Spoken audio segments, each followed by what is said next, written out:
Hey, what's up, guys? We are back, and we just picked up those 75 gems for yesterday for winning the Gold League tournament. We are here 3 hours into the Platinum League tournament, and you'll notice that we won the Gold League tournament here with around like 5,000 or so medals, and already within 3 hours, first place has 1,500 medals. So in about 12 hours he would have 5 or 6,000 in medals, which is how much we used to win the entire Gold League tournament. And you'll notice that the competition here is fiercer. As you can see, these guys are all really close. It's still not a ton of medals. We're going to see here we played a fairly small amount so far. We got 536 medals. We can go do a bunch of raids right now and see. Once we do a couple raids, we're going to pick up a bunch of medals. 415 medals for this guy right here. So it is definitely doable and can be done. You may end up finding some crazy players that make it so you can't get first place in these tournaments. But yeah, the Platinum tournament definitely can be beaten and won consistently. You're going to have a lot of trouble, though, beating a Diamond tournament consistently, as there's just so many players that play non-stop, and beating those players, it may seem, nearly impossible at times. So we have a nice army of cannons there, trying to avoid these snake towers as much as possible.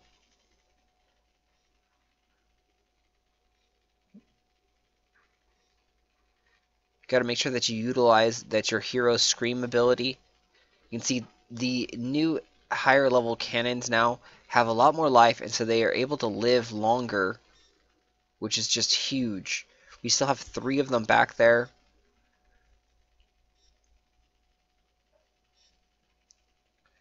Because now it's like 2 shots, 2 to 3 shots on most buildings, and they're down.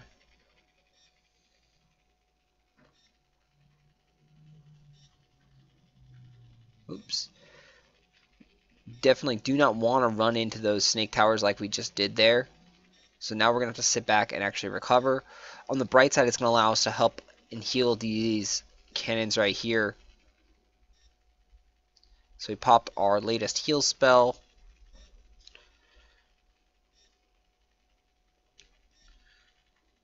Try and touch those towers as much as possible, because your spells, they do have at least the Sonic Blast and Blade Storm, they have a long duration of like 3 to 5 seconds that they're casting, and they're doing damage to anything that is around that circle radius around your hero.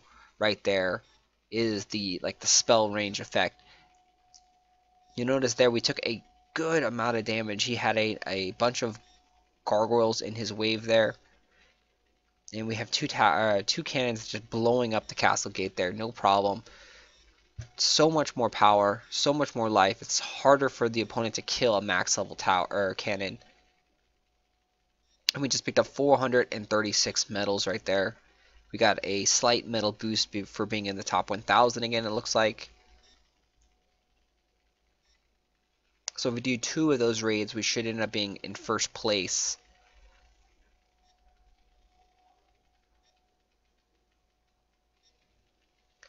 So one of the things is you have to focus on pretty much looking for medals.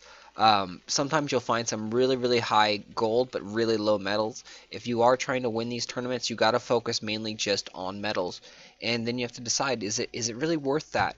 Because these will give you gems, this will give you gold. You can farm for the medals, and the medals will give you a lot of gems, and on the side you'll get additional gold, because this is not too shabby at all. 163,000 gold is not too bad at all. So if we can go ahead and win this base, we're going to get 20 trophies and then nearly 500 medals, it looked like, if I recall, and that is a good amount of medals.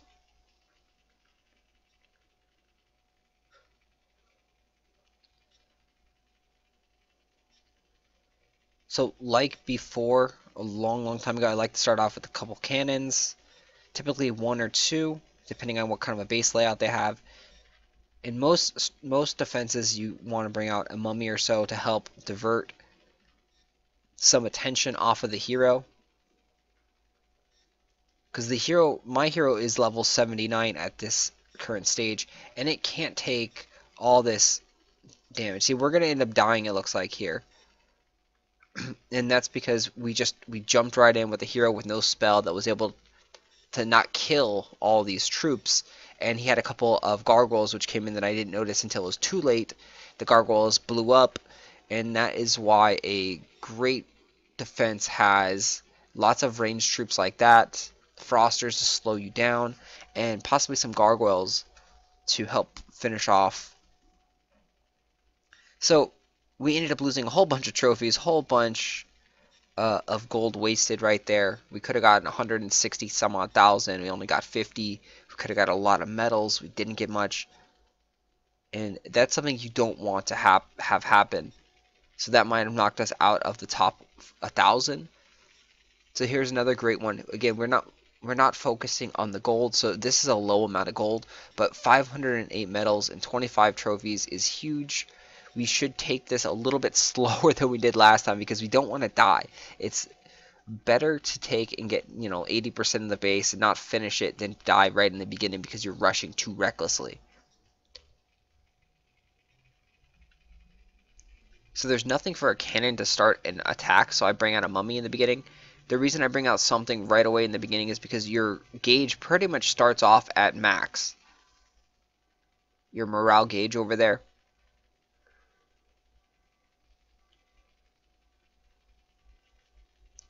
This setup is actually really, really bad because he has all his towers right there, and a lot of them are kind of like snake towers. We need to bring out a mummy to help heal our hero. So you can see we avoided that entire section, and most of them again are like snake towers. I didn't even really see that many fireball towers over there, so you can see the cannon is going to be able to shoot and devour most of those towers with little to no resistance. We were able to completely avoid all of the snake towers in that corner. So here's a lot better setup. He has a couple of skull towers over there.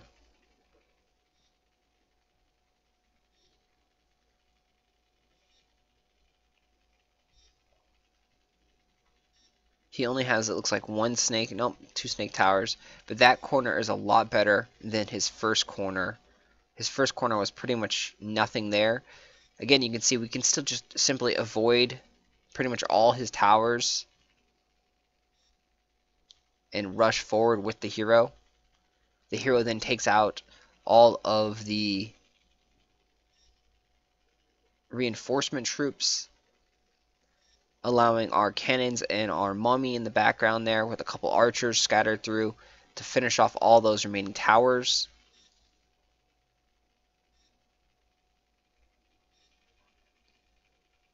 So that is the big downside to a base like this. If you are smart, you can avoid all the heavy DPS corners. And we still got 100% here with a lot of time left, 30 seconds left or so. He almost did kill us in the beginning because, we touched possibly a snake tower, and then he also had a lot of wave forces. So 533 medals. We are still in the top 1,000. That's a ton of medals.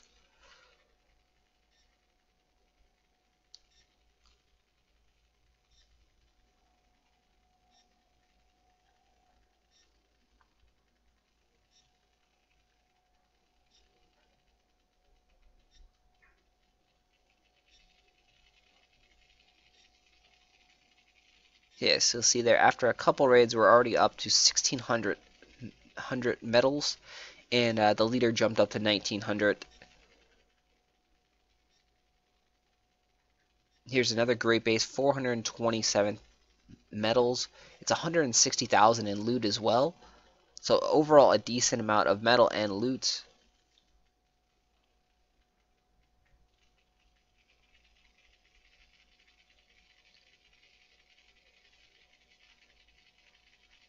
So he has mummies and ogre in the beginning, which means I'm going to bring out a lot more of archers to take away all of his monster reinforcement troops.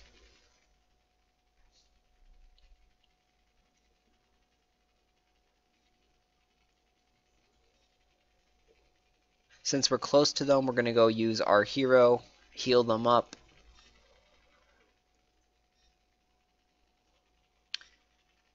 Here at the snake towers, you do want to just avoid the snake towers as much as possible.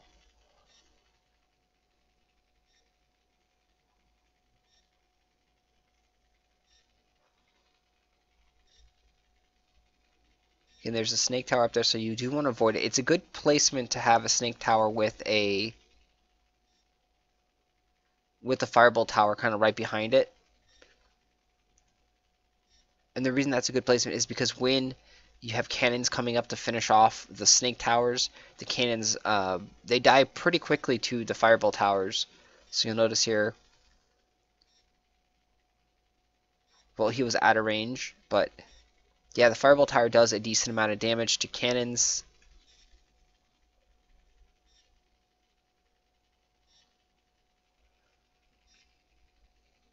Again, more ogres, so you have to bring out some archers because the cannons will not target the ogres. And you could potentially lose the entire fight by letting a couple monsters run through and devour your reinforcement troops and then go and destroy your tent. So if the opponent troops, they actually kill your tents, you lose no matter how far you are in the base. If you're right here at the castle gate and you're destroying the castle gate, he has no life left, but they destroy your tent for some reason. For some reason, they get all the way down here and they blow up your tent. You just lost.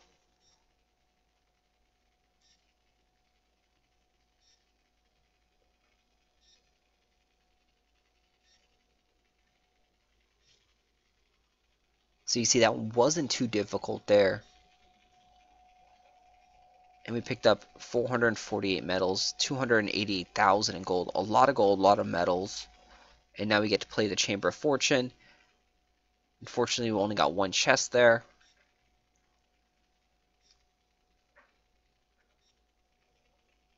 So anyone can do this. Anyone can get a lot of medals. Just focus strictly on medals. Especially if you are starting out in the game, you want to make sure that you try and get as much medals as possible, fast as possible, so you can win those daily tournaments, so you can unlock the third spell slot. This guy right here costs, I believe, 600 gems, and then eventually do want to get the third troop slot, which will cost another 500 or 600 gems as well. So you do need at least 1200 or 1300 gems between those two things right there, and then also to level up your alliance tower. And then don't worry, it does not cost as much bread early on in the game. As you are raiding, your bread cost is a lot lower, so you don't have to worry about spending nearly 200 bread cost per fight like I do. Granted, when you're higher up, you do generate bread a lot faster, but yeah.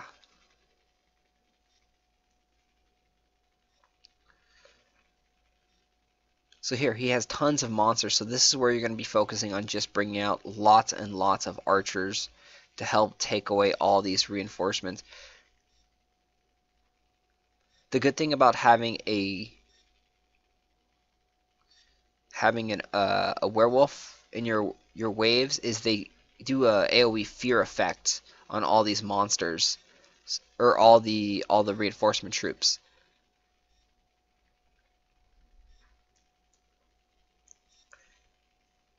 So me as the attacker, I want to take out the skull towers as soon as possible because the archers will die with a couple of those bombs right there. They'll blow up and they'll destroy all my archers.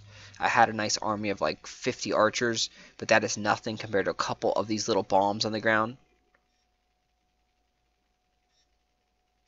So it helps if the hero can destroy those towers before they destroy the archers, or at least put some ice slowness on those towers so they fire a lot slower.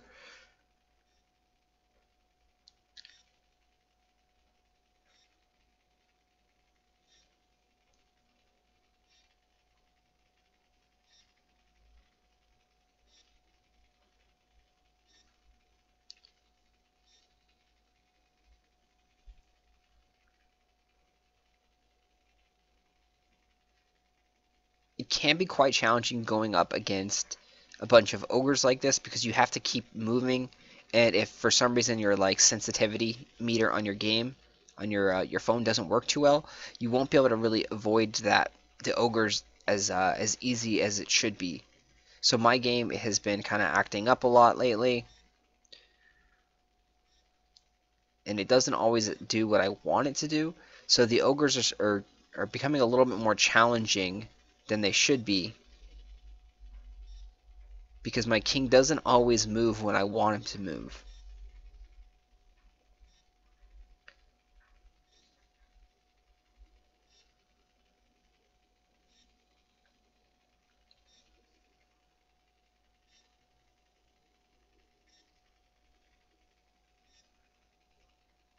And it looks like we just barely beat the castle gate right there. So I did mess around a little bit, talking too much and narrating as we were going through, and we picked up, with the win with no seconds remaining. So if you are a little bit more focused and like ready to go, ready to fight, not making any mistakes, you can definitely crush through bases with like 20 to 30 seconds left over.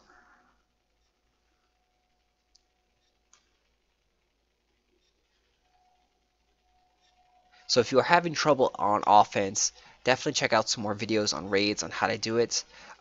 If you are just starting out, you're probably going to want to use Hammer Strike, Firestorm, and then for the third spell slot when you unlock it, it'll probably be the Poison spell. Once you get to Sword Rain, you want to use Hammer Strike, Firestorm, and Sword Rain, and those three spells are a great combination. As you get further up, we've been utilizing and using Heal Spell, Sonic Blast, and Blade Storm for nearly about 3 months now. That's been the best combination that I've found personally. So if there are others that work and they work out really well, but you do have to level up each spell individually, which takes a lot of time. So it takes forever to try and test out new spell combinations and tactics.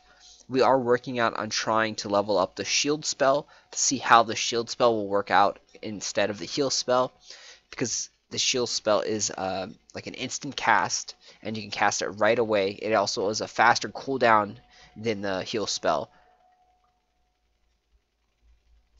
So hopefully in a few days we'll be able to come and show off the shield spell around level 7 or so.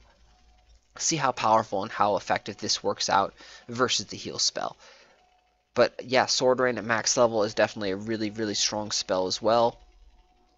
The stun spell gets very, very powerful because it gains half a second stun time every time you level it up. And it also stuns towers. Probably the only spell you don't really want to level up at all is the Toxic Cloud. The Toxic Cloud spell is a really, really weak spell. So currently you don't really want to use that spell too much unless you absolutely have to.